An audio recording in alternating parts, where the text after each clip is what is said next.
Well, while the centrality measure gives you a central value, the spread or the dispersion measure helps you to understand how the values are spread out from the central value.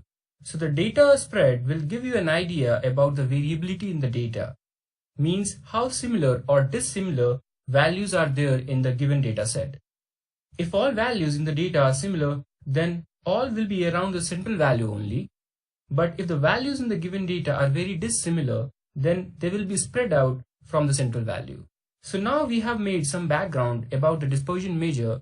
Let's talk about few commonly used dispersion measures. Range is possibly the simplest of the all and is simply the difference between the maximum and the minimum value. So if your range is very low, that means that the values are packed together. And if the range is very high, then it could be possible that the values in the data are spread out. Let's again take our passenger's age example. So in this example, we can get the range by getting the difference between the maximum age and the minimum age. So in this case, it would be 12 minus 8, that is 4. So by looking at this number 4, we can say that it is quite a narrow range.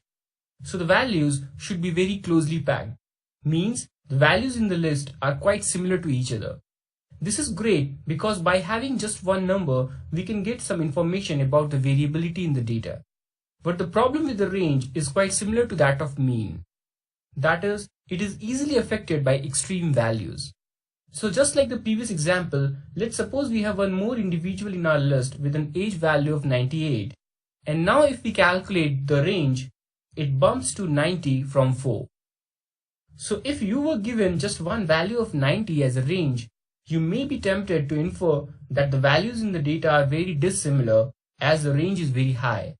But that's not true, because 10 values are very closely packed and only one value is on the extreme side.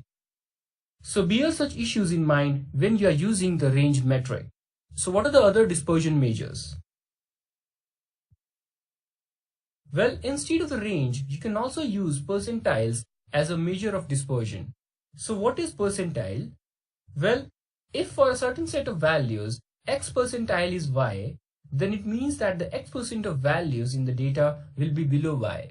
So let's suppose the 50th percentile for a certain set of values is 10, then it means that the 50% of values will be less than 10. So typically, you use bunch of percentiles such as 25th, 50th, and 75th to get an idea about the spread of the data. These numbers are very special because what essentially we are doing here is dividing the whole dataset in 4 buckets, each with 25% of values. So these special percentiles are also referred as quartiles because they help to split the data in 4 zones and then observe the data spread. Quartiles are very useful numbers. In fact, there is a visual representation of these values that is known as the box and whisker plot. Box and whisker plot, also known as Boxplot, is simply a visualization that shows the 3 percentiles that we have discussed. So I have depicted these 3 special percentiles using 3 lines here. Let's add a couple of lines more. One for minimum value and one for maximum value. Remember, we pick up these minimum and maximum after excluding extreme values in the data. I will shortly discuss how to identify extreme values. But basically, we have 4 buckets that we have discussed previously.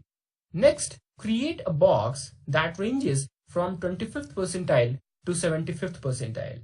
So that is our box. And for whiskers, we simply extend the line from minimum to 25th percentile and one line from 75th percentile to maximum. And our box and whisker plot is ready. So once you know how to read a box and whisker plot, you have all the important information with you. Also, in case you might have noticed, 50th percentile is nothing but the median value because 50% values will be below the 50th percentile value and 50% of value will be higher.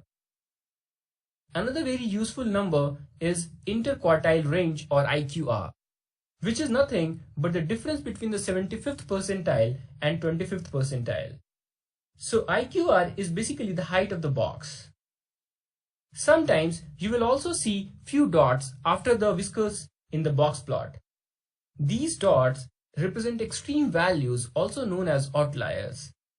So anything beyond 1.5 times the interquartile range is considered as extreme or outlier. So as you can see, a single visualization has several interesting components in it. You will also see how we can create a box plot using pandas. But as of now, let's take a couple of more very commonly used dispersion measures.